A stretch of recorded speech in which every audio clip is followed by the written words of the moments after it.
Happy Friday, everybody. It's Dr. Bridget Young from babyformulaexpert.com here for another happy hour. I'm Bridget Young. I'm a doctor of perinatal nutrition and a certified lactation counselor and founder of babyformulaexpert.com.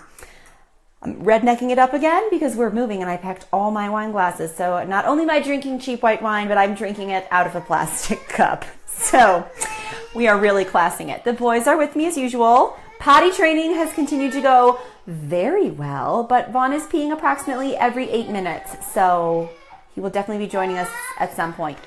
Boys, be gentle with each other.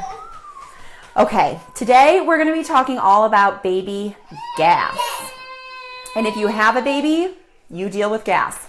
All babies have gas. It is inevitable. Some tolerate it better than others. Some it really kind of ruins their life for a couple weeks. So I'm going to give you hopefully a different perspective on baby gas, because if you've Googled baby gas, I am sure you have found the universal advice to just bicycle their legs and basically hope for the best, or even worse, the not comforting advice at all of everyone thinks it's gas, but it's really not gas. Well, that's not helpful if it doesn't let you figure out what it is and your baby's still screaming. Also, I had 2 really gassy babies, and I was infuriated reading that. I was like, I know it's gas because they scream and scream, and then they let out a fart from like a 50-year-old man, and they're fine. They're so relieved. And baby toots are the cutest because they do make those faces that you've learned not to make as an adult, where they're just, or they even smile. Oh my God, it's so adorable. But it's adorable after the gas passes, and it can be agony while they're working on the gas. So here's what I want to talk about today. I want to talk about gas from a biological perspective. So what is gas? It's air in the intestinal tract somewhere. Oh, you're all right. And air can get in the intestines from 3 main ways. Oh, Lord have mercy. Hold on. So I'm going to talk about all 3 of those ways, and then how you might be able to figure out which way air is coming in and the best way to handle it from them. Oh, Petey is trying to comfort them, and it's not going well. Give me 1 second. Okay, Petey, honey, he doesn't like that, but thank you for trying. Do you want to go with me?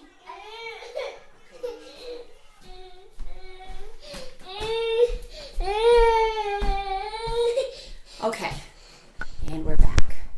Vaughn will be joining me. All right, Vaughn. Do you think you can leave this alone? Yeah, so air can get into babies' intestines. No, don't try to eat it. From 3 main ways. Please don't touch it. The first way is by going in through the mouth. So everybody kind of knows about this one. Air can come in from the bottle if they have a bad seal on the bottle. So if you hear the popping of the lip while they're drinking, they're probably swallowing air. Breastfed babies do this too. If they pop off minusculely from their latch, they can swallow air. When they gulp, if you hear the that's probably air going down. Also, sadly, if your baby's a screamer and they do the hyperventilating, they're probably swallowing air. So those are all ways that air can get in. Air can also get in if you're formula feeding in the formula. So when you shake up your formula and it's super foamy, that's air. And if the baby drinks the foam, they're going to be swallowing air. So air can come in through the mouth.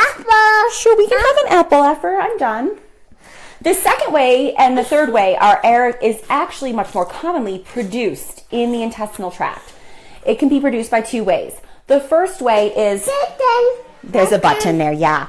Just the chemistry of digestion. An example I can give you just to illustrate this. We'll cut your nails too. Is, like when you mix baking soda and vinegar, that's just old-fashioned chemistry, and you have 2 things, and when you mix them together, it makes a lot of foam and air. Well, when things are digested or metabolized in the intestine, air is often produced. This is one of the reasons adults, everybody has gas. It's produced naturally by some of your digestion, and you pass it through your rectum as gas. The third way, and the most likely way that gas is made, and that nobody really talks about with babies, is from the bacteria in your intestine. So bacteria make a ton of gas. We are very complicated. Yeah, why don't you get down and go play with the light? we breathe in oxygen, breathe out carbon dioxide.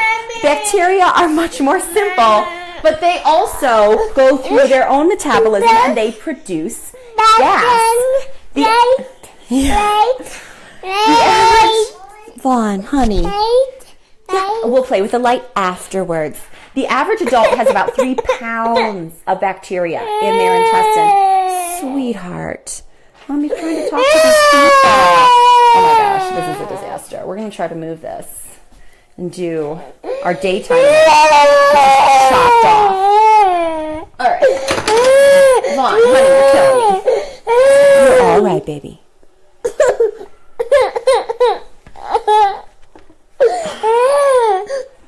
Okay.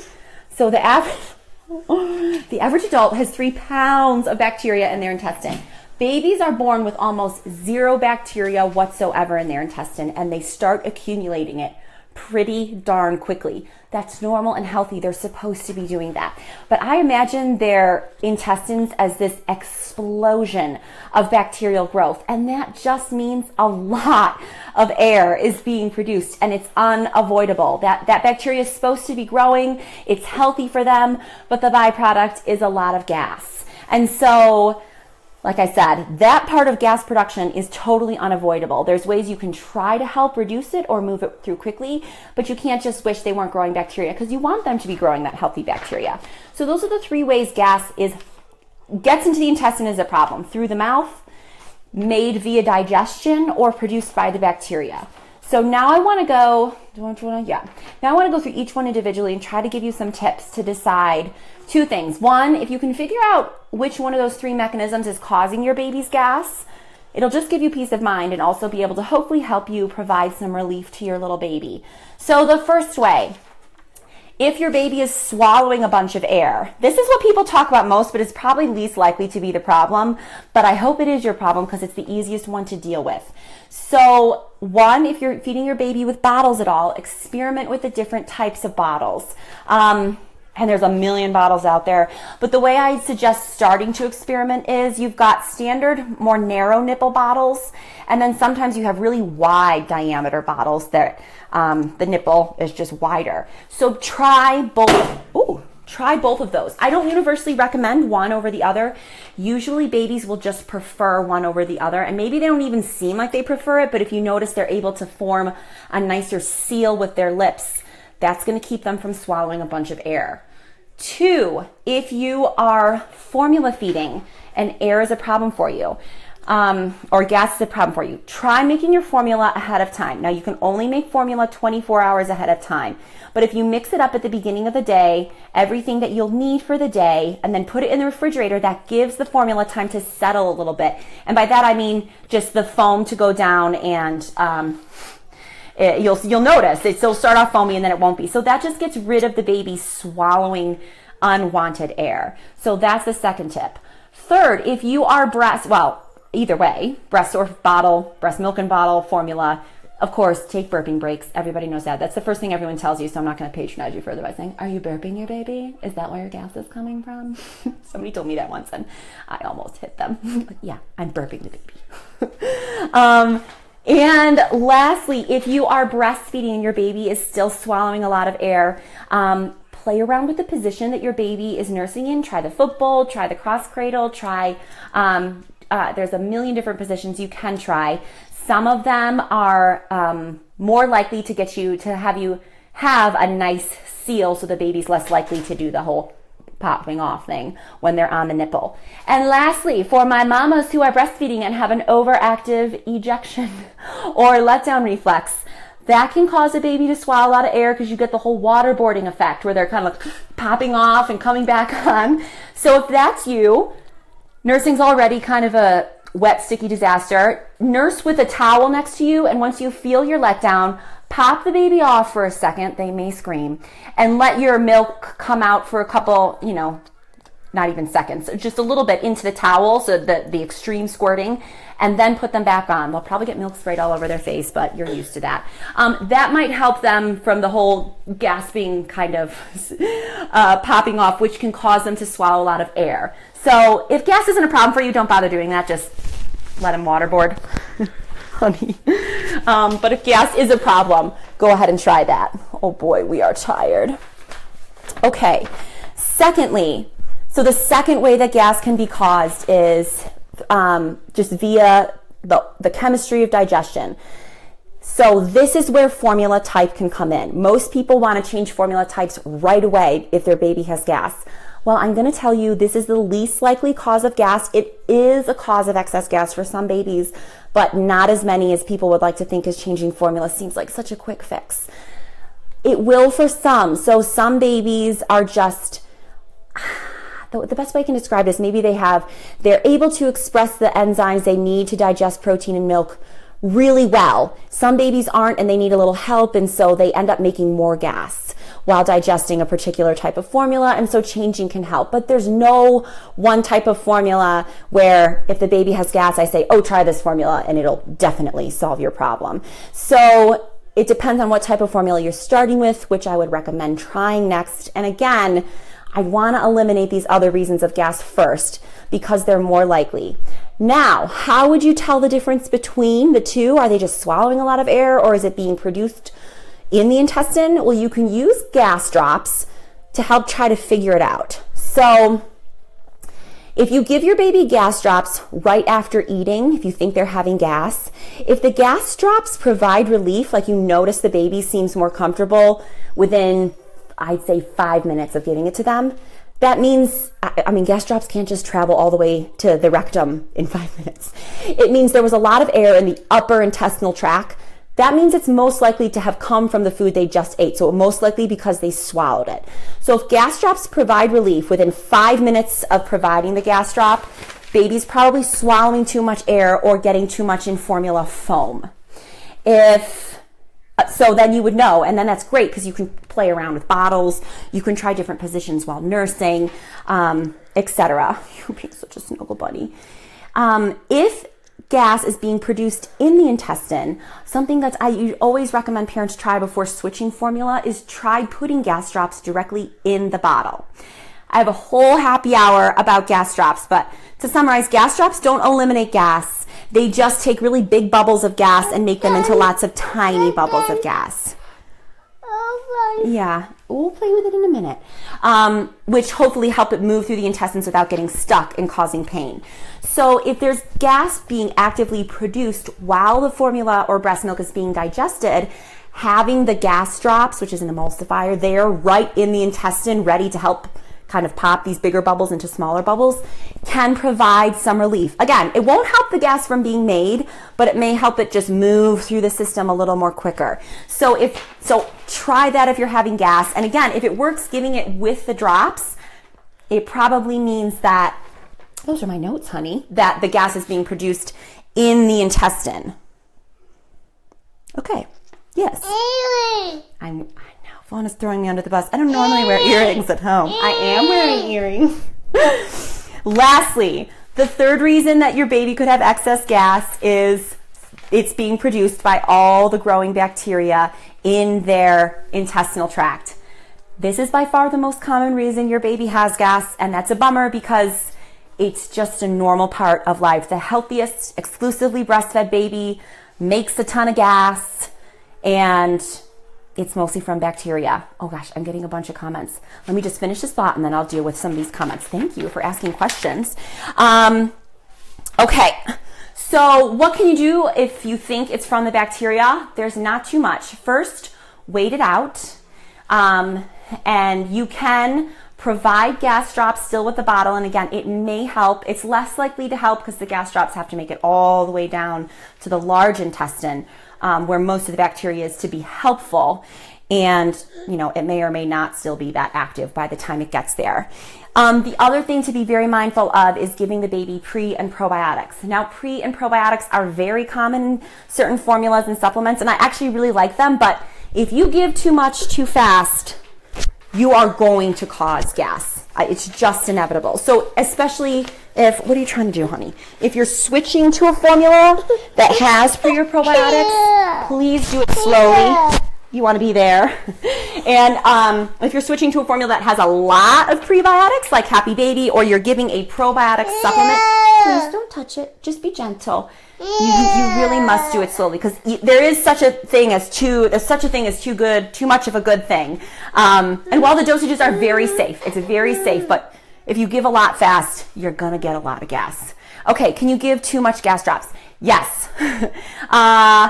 It's a lot to give too much, but they give dosages on the bottle, and they'll tell you do not exceed X dosages per 24-hour period. It would be a ton if you exceeded that. So if, first, of course, before giving your baby anything, even over the counter, check with your pediatrician, and then do not exceed the dosages that they say on the side of the bottle to do not exceed. I missed the beginning, so sorry. If they have a hard time burping, is this a gas problem? I have no idea. It could be anything. Usually I feel if they have a hard time burping, it's more like a personality thing. And by personality, I just mean, a lot of babies don't like to be interrupted when they're eating. I don't like to be interrupted while I'm eating. And so they get angry, or, they get a little clenched or mad. And even if they're not crying, they're a little upset. And so it's really hard to let air come up or out the rectum if you're clenched. But it could be anything. So I'm sorry, I'm very not useful with that particular question. Okay, I wanted to end with a couple other comments about gas. You may hold it. I think I'm done now with the looking. Okay. Gas pain can also be caused just by basically blockage. So gas can be caused by if there's just a lot of production of gas in the intestine, which is what we've just been talking about. But also it can be caused with even just a little bit of gas, but that's not moving. That's stuck, which is why babies are more likely to wake up from gas in the middle of the night, because they've been lying down, and because they like to interrupt your sleep. But gas pain can also result from stool not moving through very quickly. So if a baby is constipated, they're also very likely to experience gas pain because, they've got a bunch of stool blocking up the system. And so that's backing up, the train is backed up. So there's gas causing them pain farther up in the intestines. Other babies that can have gas blockages are your colicky screamer babies. Petey was one of these. And that's, I swear, for two reasons. One, he would scream and scream and scream, and I could see him swallowing air as he was screaming and hyperventilating. And then two, he was just tense a lot of the time. And if you're tense like this, you kind of clench your butt cheeks together. There's no way you're letting out a lot of gas if you're holding a lot of tension anywhere in your body. It's very hard to release gas or a BM or anything when you're upset. So if your baby is frequently upset, it's going to be hard for them to move through all that gas that they're naturally supposed to move through. So things that you can try for that. If you know that your baby is prone to constipation, and if they're having a BM, I don't know, the range in normal BM is so huge. Say if they have a BM every 4 days, and that after they have a BM, they're wonderful and they don't start having symptoms again until, 24 hours after they've had a BM, but they're having gas symptoms. The gas symptoms are probably just a symptom of new constipation. So that I would focus your efforts on trying to solve the constipation issue. And then once you can get the pipes moving, the gas will be able to come out on its own. If you have a screamer or a drama king baby who seems to be tense a lot of the time, try different brands of gripe water. Look for a gripe water that has, they all have ginger. Look for a gripe water that has fennel in it. Fennel has some muscle relaxant properties, and in some instances, some studies, not in babies, but in some studies, has been shown to be able to help relax the rectum and the muscles around the anus that need to release to let all that gas come out. It's going to work for some babies. It is not going to work for all babies. Gripe water is not a magic cure-all, and not all gripe waters have the same ingredients. So look for a gripe water that has both ginger and fennel and see if that helps your baby release some of that tension so they can move the gas through. Vaughn, you've been so helpful.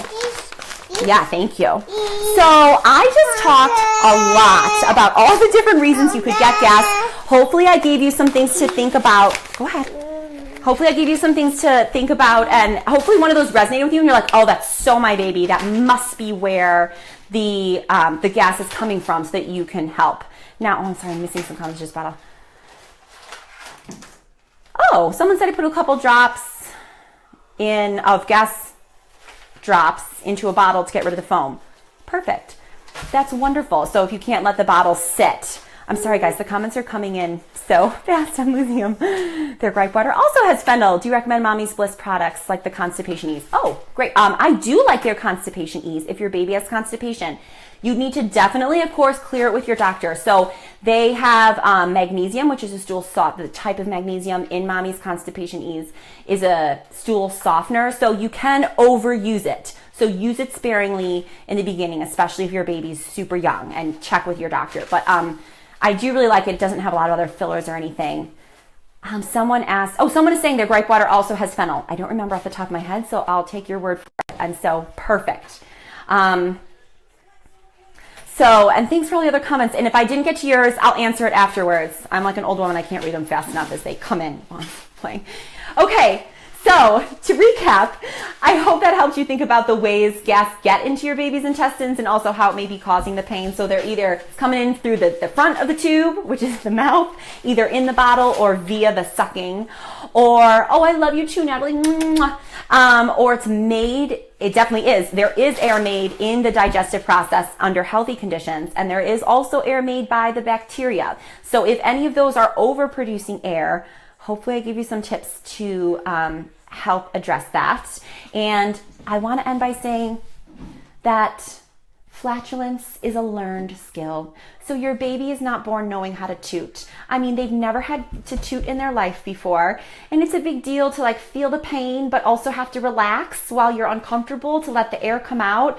So just like they don't know how to wipe themselves or do anything, it's our jobs as mommies and daddies to just be patient and do everything we can to help them learn how to eliminate this gas on their own. Just all the time bicycling the legs and rubbing the tummy. But my point is they will get there. You've never known an adult who didn't learn to fart on their own. They will get there. It will get better. Someday gas will not rule your life.